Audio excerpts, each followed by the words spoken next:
Hello, thank you, Jody. So Kathy Paton is one of our assistant professors here at Indian River State College.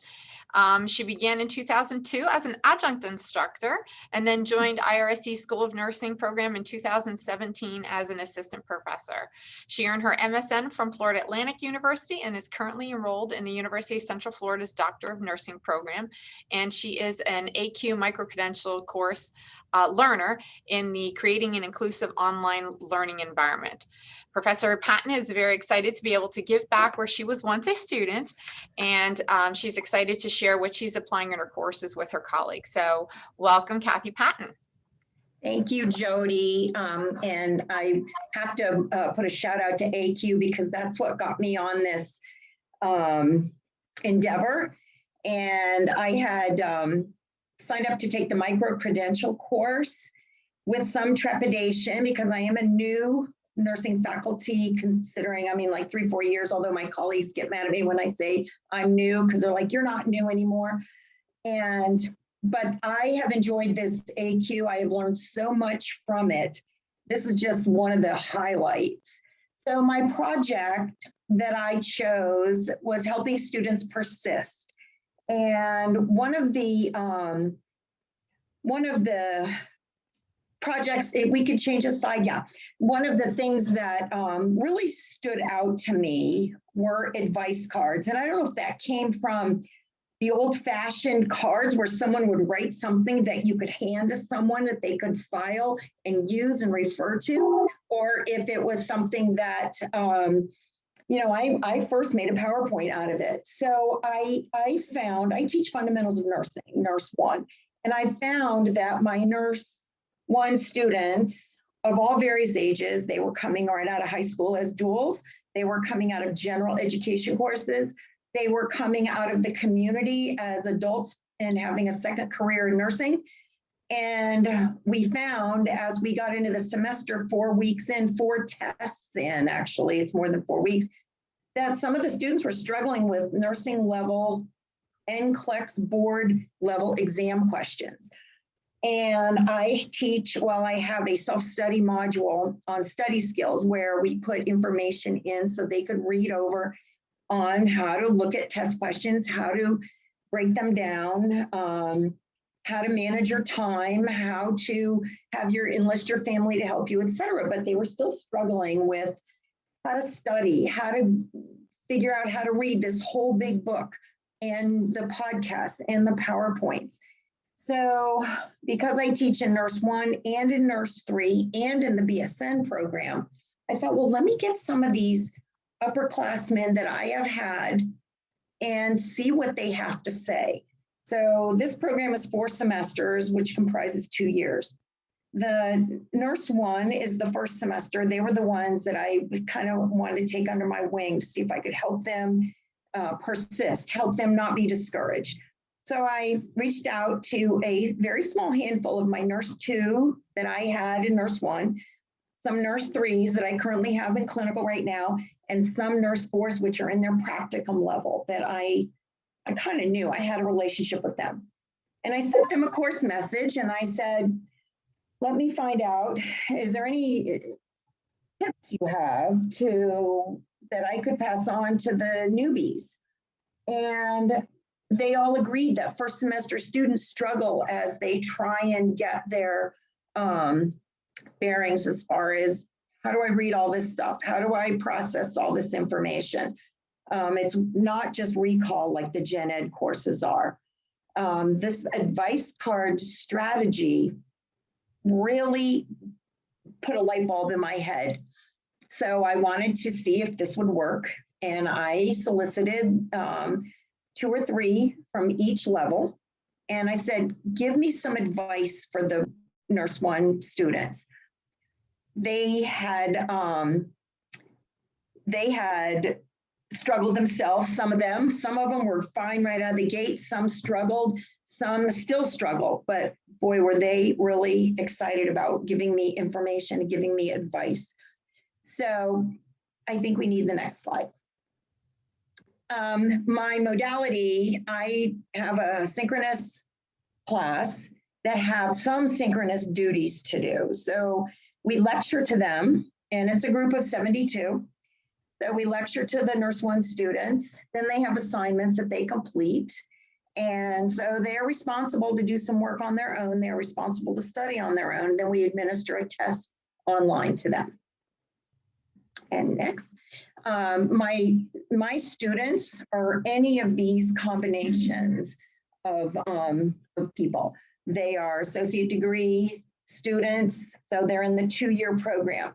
This is considered a full-time program. We encourage them to not work full-time, and they struggle with that as well because people have bills to pay. We have some dual enrollment, some high school students that they have to be 18 to be in our program. So we have some that are dual enrolled that are very good at reading and test taking. And they're the ones really that aren't struggling as much. We have some first time in college. Oh, I would say almost every student, maybe 95% work part-time. They all have families. Some have the luxury of living at home with parents, which is fine. We have single parents with children. We have very diverse backgrounds. We have 3 campuses that we use. We use the Massey main campus, the Pruitt campus, and the Jason Hendry campus.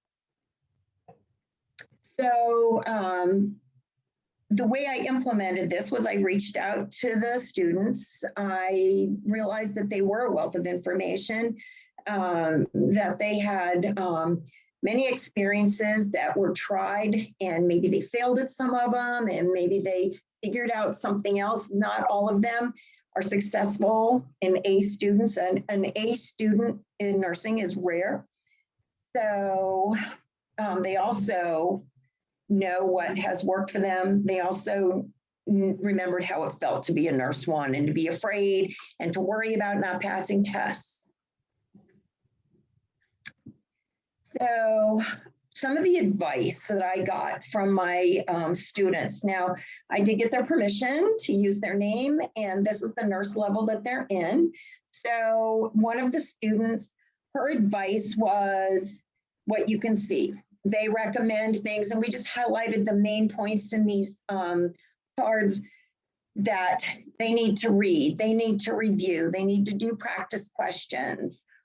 They also need to listen. We have podcasts in each module. We have PowerPoints in each module.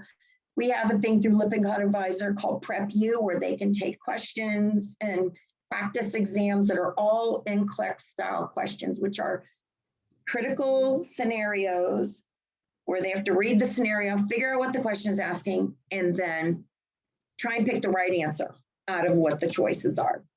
And what Taylor also said was she had to remind herself to take breaks and move around. So how valuable is that? Because if you don't think about that, you might not do it, and then you would be fatigued and you would feel awful. Another student, he said that making flashcards, and I remember this student from Nurse 1, I remember the light bulb going off in his head when he started giving me the concepts back, and I knew he had it. He says he made flashcards. He said he made charts to help him remember facts. He said he reached out to YouTube and looked at things called simple nursing, and it gave him a different perspective. So that was his take on it, and that's what he presented for his advice card information. Now this little student, she is very intense, and she is adamant about not procrastinating. I have her in a Nurse 3 clinical right now. She felt that when she procrastinated, the anxiety that came as a result of that was not worth it. So she figured out a way to stay on a schedule, and that was her advice: to take notes and read, to read the PowerPoints, and like she said at the end, just breathe. And then another Nurse 4, and this, I used to work with this individual, this girl, when she worked at the hospital with me. She has she's an excellent student. She said, read the book. And that's what we tell the students, but it means more coming from a peer than it does from me standing up there and saying, read the book. So she made sure that that was her first and foremost advice. It helps you understand what's going on in the clinical setting, which I see them in the clinical setting. re-listen to the lectures, take notes. And then she also said, good luck, you'll be in Nurse 4 before you know it, which is their practicum, which is the very end. Now, this gentleman, I asked the students for 2 tips. He had so much to give. He gave us reams of information. He gave me reams of information. And at the end, after all this information, he goes, that's all I have, which was kind of ironic and funny because he's a very funny individual.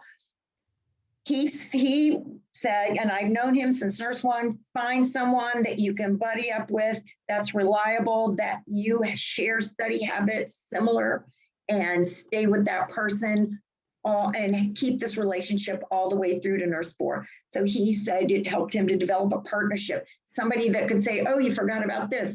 Oh, okay, well, what about this? You didn't mention this. Take notes and read. Use the PowerPoints, take notes on the PowerPoints. A lot of students print out the PowerPoints and take notes during lecture on them. So, and this student worked more than I advised him to, but he had to have a full-time job, but he was so organized and he was an A student. So I was very proud of him and all the advice he had to give. He also said time management is the key. He also wasn't a fan of PrepU, which is our Lippincott coursework. I like PrepU, but he felt that he saw some of his peers just study the PrepU questions and they come in modules, all the different concepts. And he saw them not be successful because that's the only thing they relied on. So his advice was do not fall into the PrepU death trap, which I thought was pretty humorous. Make sure you abide by your calendar, don't get behind. And, he gave us all this information, he says, and that's all I got. So Jody and I were laughing about that because he had so much to give. And what I found from these upperclassmen, they were so excited to help their peers. I got information back from them. And when I sent out my request, I got information back from them the same day, which I thought, as busy as these students are, to give back that quickly means a lot. So it says they really care about paying it forward. Next. So what I learned that students feel that learning from peers can be very helpful, that everybody studies a little bit different, everybody reads at a different speed, and they perceive things differently. What I didn't expect was the upperclassmen responded positively to the recognition because I considered them successful. In the message I had said to them was, because you're so successful with your studying and you're such a good student, would you mind? They were I think they felt honored that they were considered successful. So, you have to do a little bit of the generational diplomacy and dealing with students of that age group. They like recognition. I learned that advice from peers can be more valuable sometimes than what I can stand up and talk to them about as far as study skills, and that I will continue to use this and update this to go into my module on study skills as an aside, so other students can read and they might know that person. They might know that Shane L or Winter P. So, and their name might be in that someday. So I think everybody wants to give back and make the program easier for their up and coming people following them. So it was a great exercise. I sent it to Jody. I go, look at this PowerPoint I made. And I said, the students really liked it. And she goes, you're going to present that. So it worked out well for me and I got a lot out of it. And it was all because I took the AQ course, and it just opened up a whole new avenue of reaching out to students.